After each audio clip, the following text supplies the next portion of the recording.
They say the mountains keep their secrets, but I know better. I'm a park ranger in the Appalachian backcountry, and I've learned that the forest doesn't just keep secrets, it buries them. Sometimes, it buries people too. I never wanted this job for the danger. I took it for the quiet, the solitude, the sense of purpose that comes from protecting something ancient and wild. But the longer I've worn this uniform, the more I've realized that the rules we follow out here aren't just about safety, they're about survival. And not just from bears, storms, or getting lost. There are things in these woods that don't care about your training or your radio. Things that watch and wait and remember. My name is Daniel, and if you're hearing this, it means I made it through another night. But I can't promise I'll make it through the next. It started with a missing hiker. That's how it always starts. Dispatch called me just after dawn, voice tight with worry. We've got a report from the North Ridge. Solo backpacker, overdue by 12 hours. Last check-in was at the old fire tower. I'd heard that story before. The fire tower is a relic from another era, perched on a ridge that always seems colder than the rest of the park. Locals say it's haunted, but I've never believed in ghosts. Not until that morning. I packed my gear, checked my radio, and set out on the trail.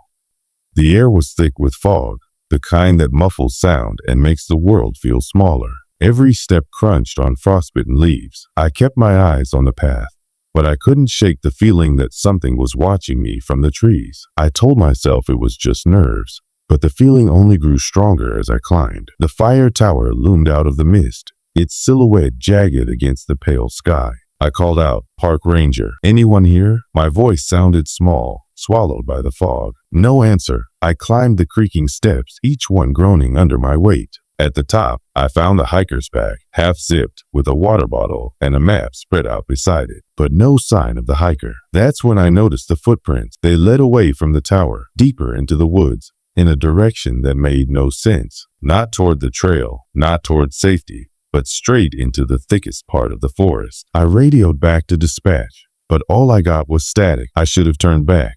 I should have waited for backup, but I followed the prints, because that's what rangers do. The woods closed in around me, the trees pressing close, their branches clawing at my jacket. The footprints grew erratic, weaving between rocks and roots, as if the hiker had been running from something or toward it. I found scraps of clothing snagged on thorn, a flashlight with dead batteries, and then nothing. The prints just stopped. I stood there, heart pounding, listening to the silence. That's when I heard it, a voice, faint and desperate, calling my name. Daniel, help me. It sounded like the missing hiker, but twisted, stretched thin by distance and fear. I knew the rules. If you hear someone calling for help in the woods, you don't answer, you don't follow. But I did.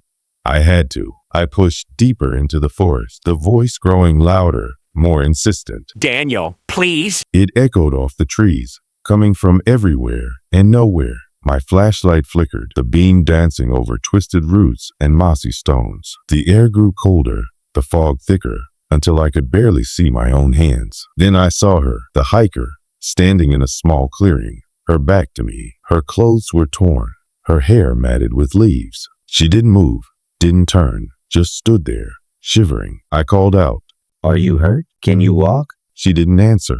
I took a step closer, and that's when I saw the thing crouched behind her, its eyes reflecting the beam of my flashlight. It wasn't an animal. It wasn't human. It was something else, something that didn't belong in this world. It watched me with a hunger that made my skin crawl. The hiker's head jerked toward me, her eyes wide and empty. She opened her mouth, but the voice that came out wasn't hers. "You shouldn't have come here, Daniel." I stumbled back, tripping over a root, my flashlight tumbling from my hand. The thing behind her rose up, impossibly tall, its limbs too long, its face a blur of shifting shadows. I scrambled to my feet and ran, branches whipping at my face, the voice chasing me through the trees. "Daniel, stay. Daniel, help me." I don't remember how I made it back to the trail. I don't remember the run, only the terror, the certainty that if I looked back, I'd never make it out. When I finally burst into the clearing by the fire tower, the fog had lifted and the sun was rising. My radio crackled to life.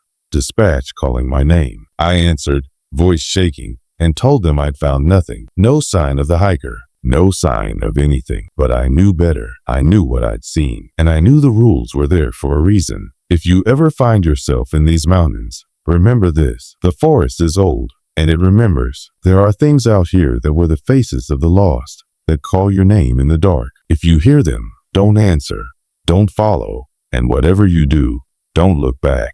If you want to hear what happened next, let me know, because this was only the beginning. I didn't sleep that night. I sat in my cabin, lights on, radio by my side, replaying every moment in my head. The hiker's empty eyes, the thing behind her, the way my own name echoed through the trees. I tried to write my report, but the words wouldn't come. How do you explain to your supervisor that you ran from a shadow, that you left a missing person behind because something inhuman was waiting in the fog? The next morning, I was called into the station early. My supervisor, Ranger Collins, was waiting with a grim look on his face. "Daniel, we need to talk about your search yesterday." He slid a file across the desk. Inside were photos, grainy, black and white, taken from a trail cam near the fire tower. The first few showed nothing but trees and mist, but the last one made my blood run cold. It was the hiker, standing in the clearing, her face turned toward the camera, and behind her, barely visible, was a shape, tall, thin, with eyes that glowed in the flash. Collins watched me carefully. "You see it too, don't you?" I nodded, unable to speak. He closed the file and leaned in. "You know the rules, Daniel. You know why we have them, but you broke them." I wanted to protest, to say I'd only done what any ranger would do, but the words died in my throat. Collins sighed. "You're not the first. You won't be the last. But you need to understand, this place is different. The mountains don't forgive mistakes." He handed me a slip of paper. 5 rules, handwritten in shaky script. I recognized the list. Every ranger gets it on their first day, but most think it's just a joke. I read them again, my hands trembling. If you hear someone calling for help, don't answer. If you see someone lost, don't approach. Don't look up into the trees after dark. Never accept gifts from strangers on the trail. During storms, stay inside, no matter what you hear. Collins' voice was barely above a whisper. "You need to follow these, Daniel. No exception, not anymore." He paused, then added, "And if you see anything strange, anything you can't explain, you come to me, not the spec, not the other rangers, me." I left the station with the rules burning in my pocket. The day was bright, the sky clear, but the woods felt different, heavier, as if the trees themselves were watching. I tried to focus on my duty, checking campsites, clearing fallen branches, talking to hikers, but everywhere I went, I felt eyes on me. Sometimes I'd catch a glimpse of movement in the corner of my eye, a flash of pale skin, a shadow slipping between the trees. Each time, my heart would race, and I'd force myself to look away. That afternoon, I met a group of campers at the edge of the North Ridge. They were laughing, passing around a thermos of coffee, oblivious to the danger that lurked just beyond the tree line. One of them, a woman with a bright red jacket, waved me over. "Hey, Ranger, is it true this place is haunted?" I forced a smile. "Just old stories. Nothing to worry about." She grinned, but her friend nudged her, eyes wide. We heard screaming last night. Sounded like someone was in trouble. My blood went cold. "Did you see anything?" I asked, trying to keep my voice steady. She shook her head. "No, just the sound. It stopped after a while." I nodded, warning them to stay close to their campsite and not wander after dark. As I walked away, I heard her whisper to her friends, "He looks like he's seen a ghost." If only she knew. That night, the dream started. I saw the hiker again, standing in the clearing, her eyes empty, her mouth moving in silent screams. The thing behind her watched me, its face shifting and blurring, always just out of focus. I woke up drenched in sweat, the echo of my name still ringing in my ears. The next morning, I found a note slipped under my cabin door. The handwriting was unfamiliar, shaky and rushed. "You're being watched. Don't trust the voices. Don't trust the faces. The forest remembers." I stared at the note, my hands shaking. I knew then that whatever I'd seen in the woods wasn't finished with me. And I knew, deep down, that the rules weren't just for the rangers. They were for anyone who wanted to survive. If you think this is just another campfire story, you're wrong. The mountains are old, and they're hungry. And I was about to find out just how far they go to keep their secret. I tried to convince myself it was just stress, that the sleepless nights and the weight of responsibility were playing tricks on my mind. But the note haunted me. I kept it folded in my pocket, running my thumb over the words whenever the woods felt too quiet. I started noticing things I'd never paid attention to before. The way the wind sometimes carried voices that didn't belong. The way the birds would fall silent all at once, as if something was moving through the trees that even they feared. A week passed. The missing hiker was never found. Her family came to the station, faces hollow with worry, and I had to look them in the eye and tell them we were still searching. I hated myself for the lie. I hated the rules for making me complicit in something I didn't understand, but I followed them because the alternative was worse. One evening, as the sun dipped behind the ridgeline, I was patrolling the old logging road near the southern boundary. The air was thick with the scent of pine and wet earth. I heard footsteps behind me, soft, deliberate, not the careless crunch of a tourist, but the measured tread of someone who knew these woods. I turned, hand on my radio, but saw nothing, just the trees, standing silent and watchful. I kept walking, but the footsteps followed. I stopped, they stopped. I started again, faster this time, and so did they. My heart pounded in my chest. I spun around, shining my flashlight into the undergrowth. The beam caught on something pale, a face half hidden behind a tree. For a moment, I thought it was the missing hiker, but the eyes were wrong. Too wide, too bright, reflecting the light like an animal's. Who's there? My voice sounded small, swallowed by the forest. The face vanished. I heard a whisper, so faint I almost missed it. Daniel. I backed away, keeping my eyes on the spot where the face had been. The rules echoed in my mind. Don't answer. Don't follow. Don't look up. I forced myself to keep moving, not to run, not to show fear, but every step felt heavier, as if the forest itself was trying to hold me back. When I finally made it back to the station, I found Collins waiting for me. He looked tired, older than I'd ever seen him. You saw something, didn't you? He asked quietly. I nodded, unable to find the words. He sighed, rubbing his temples. It's getting worse. More reports of voices, but people seeing things that shouldn't be there. The old rules aren't working like they used to. He handed me a folder, thick with incident report. Read these. You're not alone, Daniel. Every ranger who's lasted more than a year has a story. Most don't talk about it. Some don't survive it. I took the folder, my hands shaking. That night, I read every report. Stories of rangers chased by shadows, of campers who vanished without a trace, of voices that called out in the night, always using the names of the living. One report stood out. It was written by a ranger named Harris, dated 20 years ago. If you're reading this, it means you've seen them too. The faces in the trees, the voices in the fog. They want you to break the rules. They want you to look, to answer, to follow. Don't, no matter what you see, no matter who you hear, don't break the rules. The forest remembers. I lay awake until dawn, the words echoing in my mind. I knew then that I was part of something much older, much darker than I'd ever imagined, and I knew that the forest wasn't done with me yet. The next day, the weather turned. A heavy fog rolled in from the valley, swallowing the trails and muting every sound. It was the kind of fog that made the world feel smaller, as if the mountains themselves were closing in. I spent the morning checking campsite, warning hikers to stay close and not wander off. Most listened, but a few just laughed, eager for a story to tell when they got home. I wanted to shake them, to make them understand that the stories weren't just stories. They were warnings. By noon, the radio was alive with chatter. A group of day hikers had gone missing near the old quarry, their last known location marked by a single, frantic call. We're lost. There's something out here with us. Collins sent me and another ranger, Maria, to search. We moved quickly, our boots sinking into the damp earth, the fog so thick we could barely see 10 feet ahead. Every so often, I'd catch a glimpse of movement in the mist, a flash of red, a shadow darting between the trees. But when I called out, there was only silence. Maria was new, still full of optimism and faith in the rational. Probably just got turned around, She said, her voice too loud in the hush. We'll find them. I wanted to believe her, but the rules echoed in my mind. Don't answer. Don't follow. Don't look up. We found the hikers' packs near a fallen log, their contents scattered as if dropped in a hurry. No sign of the hikers themselves. Maria knelt to examine a torn map, her brow furrowed. They couldn't have gone far.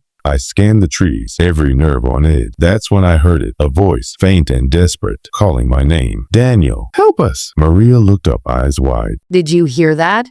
I nodded, my mouth dry. The voice came again, closer this time, echoing through the fog. Daniel, please. It was the same voice I'd heard before, the same tone, the same hunger. I grabbed Maria's arm. We need to go, now. She resisted, confusion and fear warring on her face. But they're out there. We can't just leave them. I shook my head, the rules burning in my mind. That's not them. We have to go. She hesitated, but the fear in my eyes must have That's convinced not her. them. We turned back, We have to moving as go. quickly as we dared, the fog pressing in, the voices following. As we reached the trailhead, Maria stopped, her face pale. Did you see them? She whispered. I shook my head, not trusting myself to speak. She looked back into the fog, her eyes haunted. I saw faces in the trees, watching us. I nodded, the weight of the truth settling between us. Back at the station, Collins listened to our report in silence. When we finished, he looked at me, his eyes tired. You did the right thing. Sometimes the only way to survive is to leave the lost behind. Maria stared at him, disbelief and horror on her face. But what about the hikers? Collins shook his head. If they broke the rules, there's nothing we can do. That night, I sat on my porch, the fog swirling around the cabin, the forest alive with whispers. I thought about the faces in the trees, the voices in the mist, the rules that kept us safe, and the price we paid for following them. I knew then that the forest would never let me go. Not really. I was part of its story now, and it was far from finished. The fog lingered for days, clinging to the mountains like a shroud. Every morning, I woke to the same gray world, the same uneasy silence. The missing hikers were never found. Their families came and went, leaving behind photographs and desperate questions that no one could answer. Maria stopped speaking to me, her eyes hollow, her optimism gone. I saw her packing her things one evening, her hands shaking. I can't stay here, Daniel, she whispered. I keep seeing them in my dreams, in the trees. I didn't try to stop her. I understood. Collins grew more withdrawn, spending long hours in his office, poring over old reports and maps. Sometimes I'd catch him staring out the window, his face drawn and haunted. One night, I found him in the radio room, listening to static. They're getting bolder, he said without looking at me. The rules aren't enough anymore. I wanted to ask what he meant, but the words caught in my throat. That week, I started noticing changes in the forest. Paths I'd walked 100 times seemed to twist and shift, leading me in circles. Landmarks disappeared, replaced by unfamiliar clearings and ancient trees that hadn't been there before. The animals were restless, their tracks crisscrossing in frantic patterns. Even the birds seemed to avoid certain parts of the wood, their songs falling silent as I approached. I was afraid of the answer. One evening, as I was locking up the station, I heard footsteps behind me. I turned, expecting to see Collins or maybe a late hiker, but there was no one there, just the fog swirling in the moonlight. I felt a chill crawl up my spine. I hurried to my cabin, locking the door behind me, but the feeling of being watched never left. That night, I dreamed of the fire tower. I was climbing the step, the wood groaning under my weight. At the top, the missing hiker was waiting, her eyes empty, her mouth twisted in a silent scream. Behind her, the thing from the woods loomed, its face shifting and blurring, always just out of focus. It reached for me, its fingers long and cold, and I woke gasping, my heart pounding. The next morning, I found another note slipped under my door. The handwriting was the same as before, shaky and rushed. They're coming. The rules are changing. Be ready. I stared at the note, fear settling in my gut. I knew then that whatever was in the woods was getting closer, and that the old ways of surviving might not be enough. The forest was changing, and so was I. I started carrying the rules with me everywhere, folded and worn, a talisman against the unknown. But each day, they felt less like protection and more like a warning that was slowly losing its power. The forest was restless. I could feel it in the way the wind moved through the trees, in the way the shadows stretched longer at dusk, in the way the silence pressed in after dark. Even the other rangers seemed to sense it. The station was quieter, the laughter gone, replaced by whispered conversations and nervous glances at the windows. One afternoon, Collins called me into his office. He looked older than I'd ever seen him, his hands trembling as he poured coffee into chipped mugs. Daniel, I need to show you something. He handed me a stack of old journals, their covers cracked and faded. These belonged to the first rangers here. Before the park was even official, they wrote about the same things we're seeing now. Voices, faces, people vanishing. But there's something else. He flipped to a page, the ink smudged but still legible. When the rules start to fail, the forest demands a price. I read the passage, my skin crawling. It spoke of sacrifices, of bargains struck in the dead of night, of rangers who disappeared so others could survive. They believed the forest was alive, Collins said quietly, that it remembers every broken promise, every rule ignored, and when it's angry, it takes what it's owed. I wanted to laugh, to dismiss it as superstition, but I couldn't. Not after everything I'd seen. What do we do? I asked, my voice barely above a whisper. Collins looked at me, his eyes hollow. We survive. We follow the rules as best we can, and if the time comes, we do what we must to protect the others. He hesitated, then slid a small, leather-bound book across the desk. This forest was my mentor's. He said it saved his life more than once. Keep it close. I took the book, feeling its weight in my hands. That night, I read every page, searching for answers, for hope, for anything that might help me understand what was coming. But all I found were more warnings, more stories of loss and fear, and the relentless hunger of the woods. As I closed the book, I heard a voice outside my window, soft, familiar, calling my name. I froze, the rules echoing in my mind. Don't answer, don't follow, don't look up. But the voice was so familiar, so desperate, that for a moment, I almost opened the door. Almost! That night, the forest felt closer than ever. The wind rattled the windows, and the trees outside seemed to press against the glass, their branches clawing at the cabin like fingers. I sat at my desk, the old leather-bound journal open in front of me, the rules laid out beside it. My radio crackled with static, but no voices came through. I tried to focus on the words in the journal, but my mind kept drifting to the voice I'd heard outside, so familiar, so pleading. It sounded like my father, who'd vanished in these woods when I was a boy. Sleep was impossible. Every time I closed my eyes, I saw the faces in the trees, the shifting shadows, the empty eyes of the law. Around midnight, the radio finally came to life. A single, trembling voice. Help me, Daniel, please. I'm so cold. It was my father's voice, unmistakable, echoing through the static. My heart pounded. I gripped the rules, repeating them under my breath. Don't answer, don't follow, don't look up. But the voice grew louder, more desperate. Daniel, I need you. Please, son, just open the door. I pressed my hands over my ears, but the voice was inside my head now, filling the room, drowning out every rational thought. I stumbled to the window, drawn by the sound, and saw a figure standing at the edge of the tree line. She looked just like my father. Same jacket, same tired eyes, same gentle smile. He raised a hand, beckoning me forward. I knew it wasn't him. I knew the rules. But grief is a powerful thing, and the forest knows how to use it. I stepped outside, the cold air biting at my skin, the world silent except for the sound of my own heartbeat. The figure waited, unmoving, as I crossed the yard. Daniel, he whispered, come home. I stopped at the edge of the trees, the rules screaming in my mind. The figure's smile twisted, his eyes going black and empty. The woods behind him seemed to breathe, shadows shifting, faces forming in the darkness. I took a step back, clutching the journal, and shouted, you're not my father. You can't have me. The forest erupted in sound, voices wailing, branches snapping, the ground trembling beneath my feet. The figure lunged, his face stretching into something monstrous, but I turned and ran, the rules burning in my mind like a lifeline. I didn't look back. I didn't answer the voices that called my name. I ran until I reached the station, slamming the door behind me, heart racing, breath ragged. Inside, Collins was waiting, his face pale. You saw it, didn't you? I nodded, unable to speak. He placed a hand on my shoulder. You did the right thing. The forest tests us all. It knows our weaknesses, but you remembered the rules. That's what keeps us alive. I collapsed into a chair, shaking, the weight of the night pressing down on me. I realized then that the rules weren't just about survival. They were about remembering who you are, about not letting the forest take what matters most. I'd face the darkness and come back, but I knew it would never stop testing me. The forest remembers, and so do I. The dawn came slow and gray, the fog finally lifting to reveal a world that felt both familiar and forever changed. I sat on the porch of the ranger station, the old journal in my lap, watching the sun struggle through the trees. The forest was quiet now, but I knew better than to trust the silence. Out here, peace is just the pause between storms. Collins joined me, 2 steaming mugs of coffee in hand. He didn't say anything at first, just sat beside me, both of us listening to the wind in the branches. After a while, he spoke. You did what most can't, Daniel. You faced it, and you came back. That's all any of us can do. I nodded, but the weight of what I'd seen, and what I'd almost done, hung heavy in my chest. I thought about the rules, about the faces I'd seen in the trees, about the voice that had tried to wear my father's memory like a mask. I realized then that the rules weren't just for rangers. They were for anyone who wandered too deep, who listened too closely, who let the forest get inside their head. The woods would always be hungry, always testing, always waiting for someone to slip. I stood, stretching the stiffness from my legs, and looked out at the endless green. What happens now? I asked. Collins shrugged. We keep watch. We warn those who listen, and we remember the rules. That's all we can do. As I walked back inside, I paused at the door, looking out one last time at the trees. I knew I'd never leave these mountains. Not really. They were part of me now, their secrets tangled up with my own. I'd survived the forest test, but I knew it would never truly be over. The rules would always be there, a thin line between life and whatever waits in the dark. So if you ever find yourself in the Appalachian backcountry, remember this. If you hear your name in the wood, don't answer. closer if you see a familiar face where it shouldn't be. Don't follow, and whatever you do, never forget the rules, because out here, the forest remembers, and it's always watching. If you made it to the end, let me know in the comments what you would do if you heard your own name whispered in the dark. Have you ever experienced something you can't explain in the woods? Share your story below. I read everyone. And if you want more true horror from the places people are afraid to talk about, make sure to subscribe, hit the bell, and join me for the next story. Until then, stay safe, trust your instincts, and never, ever break the rules.